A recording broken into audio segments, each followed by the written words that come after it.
In this video, I'll show you how to uninstall League of Legends from Riot Client. It is where we remove the game but keep the client. Well, I'll tell you the simplest way. First, you're going to want to make sure that Riot Client or Vanguard right here is not running in the background. All right, go ahead over to your taskbar, right click on Riot Client and hit on exit.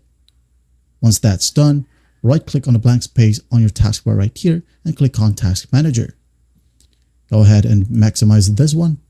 Now in here, you're going to want to make sure that Riot Client or Vanguard or any other Riot Client services is not running right here in the background. All right, you're going to want to look for everything. Now, once that's done, close this one.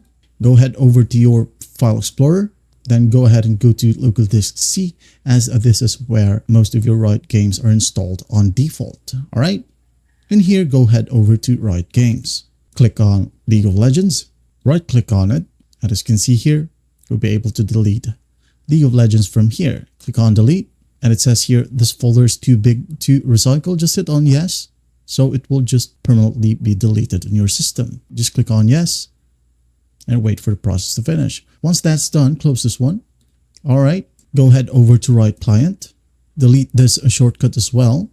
Delete, open up Riot Client, go to League of Legends, and as you can see here, it now says install, so the game is now gone in your system. And that's basically how you uninstall League of Legends from Riot Client without even uninstalling the Riot Client. All right, well, I hope this video helps, and I'll see you in the next one.